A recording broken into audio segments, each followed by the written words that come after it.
कल्याण के डाउखर एलिगेंस नामक आवासीय संकुल के रहवासियों को अदालत और थाने जिला अधिकारी के फैसले से बड़ी राहत मिली है। अदालत और जिला अधिकारी द्वारा दिए गए निर्णय में स्पष्ट किया गया है कि डाउखर इंफ्रास्ट्रक्चर द्वारा बनाया गया यह रहवासी संकुल वन विभाग की भूमि पर नहीं है, बल्कि कंपनी द्वारा विधिवत खरीदी गई जमीन पर ही निर्मित किया गया है। इस फैसले के बाद संकुल को लेकर चल रही शंकाओं और विवादों पर विराम लग गया।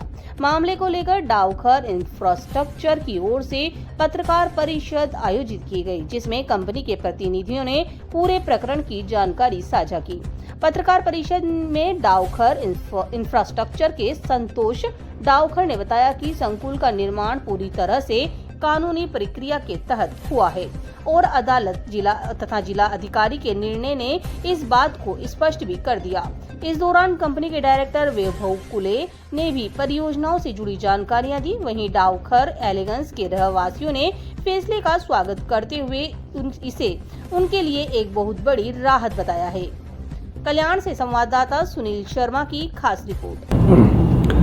नमस्ते, मैं Aryan Saroj Daukhar housing cooperative housing society के कैशियर के नाते मैं अपनी कुछ दो शब्द आपके बीच में रख रहा हूँ। जैसा कि आपने जो प्रश्न किया है, उसी प्रश्न के संदर्भ में जब हम लोग यहाँ रहने को आए तो उस समय कुछ महीनों के बाद इस तरह की अफवाहें मीडिया में फैली कि हमारी सोसाइटी में बहुत ही एक खराब विचलित स्थिति में सभी लोग आ गए। तो हम लोगों ने डाउखर सर से संपर्क किया, उनको हमने बताया कि ऐसी ऐसी स्थिति चल रही है।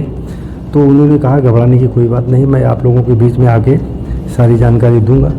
तो उन्होंने जैसा उन्होंने कहा था वो आए, हम लोगों के साथ मीटिंग लिए। मीटिंग के पश्चात उन्होंने हम लोगों को आश्वस्त किया कि आप लोगों को किसी प्रकार से घबराने की कोई ज़रूरत नहीं है।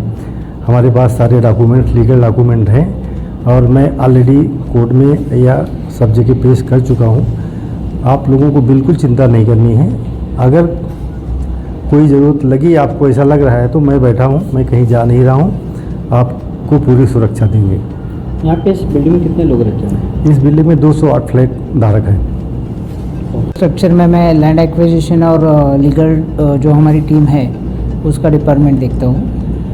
क्या कहना है कि कुछ दिन पहले कुछ ये बिल्डिंग इमारत का धोखादायक ऐसा किया गया था, कुछ लोगों ने अफवाह फैलाया था, इसके आप क्या कहना चाहेंगे आप?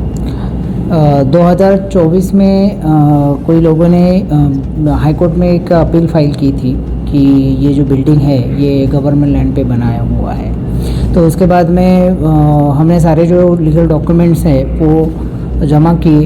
कोर्ट ने फर्स्ट हेयरिंग में ही डिसीजन दे दिया कि इस मैटर को असेस करने के राइट्स जो है वो कलेक्टर ऑफ थाना के पास है, क्योंकि एक्वायरिंग अथॉरिटी होते हैं। और उन्होंने वो केस डिसमिस करते हुए कलेक्टर को आदेश दिए कि आप इस बारे में एक इंक्वायरी करके जो निर्णय है आप लीजिए। उस हिसाब से फिर हमारे कलेक्टर ऑफिस में हेयरिंग शुरू हुई।